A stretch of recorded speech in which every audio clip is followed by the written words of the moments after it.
ಮೇಘ್ನಾ ರಾಜ್ ಎರಡನೇ ಮದುವೆಗೆ ತಡೆಗೋಡೆ ಆಯ್ತಾ? ಅಭಿಮಾನಿಗಳ ಕಮೆಂಟ್ಸ್. ಅಭಿಮಾನಿಗಳು ಕೆಟ್ಟ ಕೆಟ್ಟ ಕಮೆಂಟ್ಸ್ಗಳನ್ನು ಹಾಕ್ತಾ ಇದ್ದಾರೆ.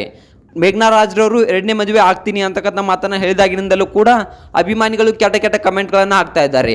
ಅದಕ್ಕಾಗಿಯೇ ಮೇಘ್ನಾ ರಾಜ್ರವರ ಎರಡನೇ ಮದುವೆ ನಿಲ್ತಾ? ಸೊ ಇದೆಲ್ಲದರ ಬಗ್ಗೆ ಸಂಪೂರ್ಣವಾದ ಮಾಹಿತಿಯನ್ನು ತಿಳ್ಕೊಂಡು ಬರೋಣ ಬನ್ನಿ.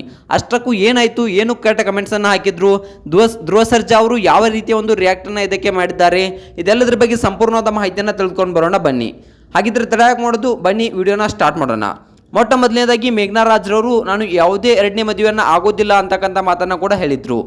ವಿಜಯ್ ರಾಘವೇಂದ್ರ ಅವರ ಜೊತೆ ಮದುವೆಯನ್ನು ಆಗ್ತಾರೆ, ಅವರಿಗೂ ಕೂಡ ಹೆಂಡ್ತಿಲ್ಲ, ಇವರಿಗೂ ಕೂಡ ಗಂಡ ಇಲ್ಲ ಅಂತಕ್ಕಂಥ ಮಾತನ್ನು ಕೆಲವೊಂದಿಷ್ಟು ವದಂತಿಗಳು ಸೋಷಿಯಲ್ ಮೀಡಿಯಾದಲ್ಲಿ ಈ ಹಿಂದೆ ಹರಡ್ತಾ ಇದ್ವು.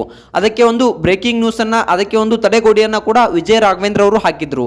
ನಾನು ಯಾವುದೇ ಎರಡನೇ ಮದುವೆಯನ್ನು ಆಗೋದಿಲ್ಲ ಅಂತಕ್ಕಂಥ ಮಾತನ್ನು ಕೂಡ ಹೇಳಿದರು.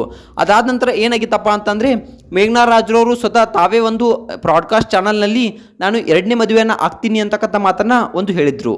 ಇದಕ್ಕೆ ಅಭಿಮಾನಿಗಳು ತುಂಬ ಆಕ್ರೋಶವನ್ನು ವ್ಯಕ್ತಪಡಿಸಿದ್ದಾರೆ.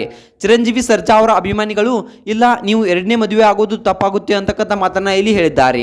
ಯಾಕಪ್ಪ ಅಂತಂದರೆ ವಿಜಯ್ ರಾಘವೇಂದ್ರ ಅವರನ್ನು ನೀವು ನೋಡ್ಬೋದು, ಸ್ಪಂದನ ಅವರೇ ನನ್ನ ಜೀವ ಸರ್ವಸ್ವ ಅಂತಕ್ಕಂಥದ್ರಿಂದ ಯಾವ ರೀತಿಯಾಗಿ ಅವರು ಒಬ್ಬಂಟಿಯಾಗಿ ಇರ್ತೀನಿ ಅಂತಾರೋ, ಸೊ ನೀವು ಅದೇ ರೀತಿ ಇರ್ಬೋದು. ಇಲ್ಲಾಂದರೆ ನೀವು ಚಿರಂಜೀವಿ ಸರ್ಜಾ ಅವರಿಗೆ ಒಂದು ಪ್ರೀತಿಸಿ ಮದುವೆ ಆಗಿದ್ದೀರಾ, ನೀವು ಚಿರಂಜೀವಿ ಸರ್ಜಾ ಅವರಿಗೆ ಒಂದು ಮೋಸ ಮಾಡಿದಂತಾಗುತ್ತೆ ಅಂತಕ್ಕಂಥ ಮಾತನ್ನು ಅಭಿಮಾನಿಗಳು ಕಮೆಂಟನ್ನು ಮಾಡ್ತಾ ಇದ್ದಾರೆ. ಸೊ ನೀವು ಯಾವುದೇ ರೀತಿಯ ಎರಡನೇ ಮದುವೆಯನ್ನು ಆಗಬೇಡಿ, ಖಂಡಿತವಾಗ್ಲೂ ಒಬ್ಬಂಟಿಯಾಗಿ ಇರ್ರಿ ಅಂತಕ್ಕಂಥ ಮಾತನ್ನ ಒಂದು ಅಭಿಮಾನಿಗಳು ಒಂದು ಹೇಳ್ತಾ ಇದ್ದಾರೆ. ಇದಕ್ಕೆ ಮೇಘ್ನಾ ರಾಜ್ರವರು ಪ್ರತ್ಯುತ್ತರವಾಗಿ, ನಾನು ಕೂತ್ಕೊಂಡು ಯೋಚನೆಯನ್ನ ಮಾಡಿದ್ದೇನೆ, ಖಂಡಿತವಾಗ್ಲೂ ನಮ್ಮ ತಂದೆ ತಾಯಿಯವರು ನನಗೆ ತುಂಬಾನೇ ಫೋರ್ಸ್ ಅನ್ನ ಮಾಡಿದ್ರು, ಆದರೆ ನಾನು ಕೂಡ ಇದಕ್ಕೆ ಮೊದಲು ಒಪ್ಕೊಂಡಿರಲಿಲ್ಲ. ಕೂತು ಯೋಚನೆ ಮಾಡಿದಾಗ ನನಗನ್ಸಿದ್ದು ಅದೇ ಸರಿ ಅಂತಕ್ಕಂಥ ಮಾತು ನನಗೆ ಅನಿಸಿದೆ. ಯಾಕಪ್ಪ ಅಂತಂದ್ರೆ ಯಾವ ರೀತಿ ಆಗ್ಬಿಟ್ಟಿದೆಪ್ಪ ಅಂತಂದ್ರೆ, ನನಗೆ ಎಲ್ಲ ಕೆಲಸಗಳನ್ನ ನಿಭಾಯಿಸೋಕೆ ಆಗ್ತಿಲ್ಲ. ಈ ಕಡೆ ಮನೆ ಜವಾಬ್ದಾರಿಯನ್ನು ನೋಡ್ಕೋಬೇಕು, ಆ ಕಡೆ ಈ ಕಡೆ ಮನೆ ಕೆಲಸವನ್ನ ಕೂಡ ನೋಡ್ಕೋಬೇಕು, ನನ್ನ ಮಗ ರಾಯನನ್ನ ಕೂಡ ನೋಡ್ಕೋಬೇಕು. ಇದೆಲ್ಲವೂ ಕೂಡ ನನಗೆ ತುಂಬಾನೇ ಭಾರ ಅನಿಸ್ತಾ ಇದೆ. ಸರಿಯಾಗಿ ನನ್ನ ಮಗನೊಂದಿಗೆ ಮಾತನಾಡೋಕ್ಕೂ ಕೂಡ ನನಗೆ ಟೈಮ್ ಸಿಗ್ತಿಲ್ಲ. ಇಷ್ಟೊಂದು ಕೆಲಸಗಳ ನಡುವೆ ನನ್ನ ಮಗನನ್ನು ಕೂಡ ನನಗೆ ಚೆನ್ನಾಗಿ ನೋಡ್ಕೊಳ್ಳೋಕೆ ಆಗ್ತಿಲ್ಲ. ಇದೆಲ್ಲವನ್ನು ನೋಡಿದ್ರೆ ಖಂಡಿತವಾಗ್ಲೂ ನಾನು ಎರಡನೇ ಮದುವೆ ಆಗೋದ್ರಲ್ಲಿ ಯಾವುದೇ ತಪ್ಪಿಲ್ಲ ಅಂತಕ್ಕಂಥದ್ದು ನನಗೆ ತಿಳಿದು ಬಂತು. ಸೊ ನಾನು ಕೂಡ ಕೂತು ಯೋಚನೆಯನ್ನ ಮಾಡಿದೆ, ಸತತ 1 ವರ್ಷಗಳ ಕಾಲ ಕೂತು ಯೋಚನೆಯನ್ನ ಮಾಡಿದೆ. ನಮ್ಮ ತಂದೆ ತಾಯಿಯವರು ಹೇಳಿದ್ದು ನನಗೆ ಸರಿ ಅನಿಸಿತು.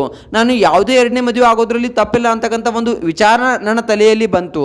ಅದಕ್ಕಾಗಿಯೇ ನಾನು ಎರಡನೇ ಮದುವೆಗೆ ಸಿದ್ಧನಿದ್ದೇನೆ ಅಂತಕ್ಕಂಥ ಮಾತನ್ನ ಇಲ್ಲಿ ಹೇಳಿದ್ದಾರೆ. ಈಗಾಗಲೇ ನಮ್ಮ ತಂದೆ ತಾಯಿಯವರು ಕೂಡ ನನಗೆ ಒಂದು ಗಂಡನ್ನ ಹುಡುಕ್ತಾ ಇದ್ದಾರೆ. ಖಂಡಿತವಾಗ್ಲೂ ಆ ಗಂಡು ಕೂಡ ಈಗ ಒಂದು ಫಿಕ್ಸ್ ಆಗಿದೆ. ನಮ್ಮ ಮದುವೆ ಕೂಡ ಯಾವುದೇ ರೀತಿಯ ಅಡೆತಡೆಗಳಿಲ್ಲದೆ ನಡೆಯುತ್ತೆ ಅಂತಕ್ಕಂಥ ಮಾತನ್ನ ಇಲ್ಲಿ ನಟಿ ಮೇಘ್ನಾ ರಾಜ್ರವರು ಹೇಳಿದ್ದಾರೆ. ಅಷ್ಟಕ್ಕೂ ಗಂಡು ಯಾರು ಅಂತಕ್ಕಂಥ ಮಾತನ್ನ ನಟಿ ಮೇಘ್ನಾ ರಾಜ್ರವರಿಗೆ ಒಂದು ಅಭಿಮಾನಿಗಳು ಪ್ರಶ್ನೆಯನ್ನ ಇಟ್ಟಾಗ, ಸೊ ಅಭಿಮಾನಿಗಳ ಒಂದು ಪ್ರತ್ಯುತ್ತರ ಒಂದು ನಟಿ ಮೇಘ್ನಾ ರಾಜ್ರವರು ನೀಡಿದ್ದು ಏನಪ್ಪಾ ಅಂತ ಅಂದ್ರೆ, ಖಂಡಿತವಾಗ್ಲೂ ನಮ್ಮ ರಿಲೇಷನ್ ಅಲ್ಲೇ ಒಂದು ಗಂಡಿದೆ, ಸೊ ಅವರನ್ನೇ ನಾನು ಮದುವೆ ಆಗ್ತೀನಿ. ಸೊ ಖಂಡಿತವಾಗ್ಲೂ ನಾವಿಬ್ರು ತುಂಬಾ ಚೆನ್ನಾಗಿ ಜೀವನವನ್ನ ನಡೆಸ್ತೀವಿ. ನಮ್ಮ ತಂದೆ ತಾಯಿಯವರು ಕೂಡ ಇದಕ್ಕೆ ಸಂಪೂರ್ಣವಾದ ಒಪ್ಪಿಗೆಯನ್ನು ಸೂಚಿಸಿದ್ದಾರೆ. ಆದಷ್ಟು ಬೇಗ ಮದುವೆಯನ್ನ ಆಗ್ತೀವಿ ಅಂತಕ್ಕಂಥ ಮಾತನ್ನ ಇಲ್ಲಿ ಒಂದು ನಟಿ ಮೇಘ್ನಾ ರಾಜ್ರವರು ಹೇಳಿದ್ದಾರೆ. ಇದಕ್ಕೆ ಒಂದು ಅಭಿಮಾನಿಗಳು ಆಕ್ರೋಶವನ್ನ ವ್ಯಕ್ತಪಡಿಸಿದ್ದಾರೆ. ಒಂದು ಈ ಬಗ್ಗೆ ಧ್ರುವ ಸರ್ಜಾ ಅವರನ್ನು ಕೇಳಿದಾಗ ಈಗ ಅವರು ಮನಸ್ಸಿಗೆ ನೊಂದಿದ್ದಾರೆ, ಸೊ ಮನವನ್ನ ನೊಂದಿದ್ದಾರೆ. ಅವರು ಒಂದು ಅಣ್ಣನನ್ನ ಕಳೆದುಕೊಂಡ್ರು ದುಃಖದಲ್ಲಿದ್ದಾರೆ.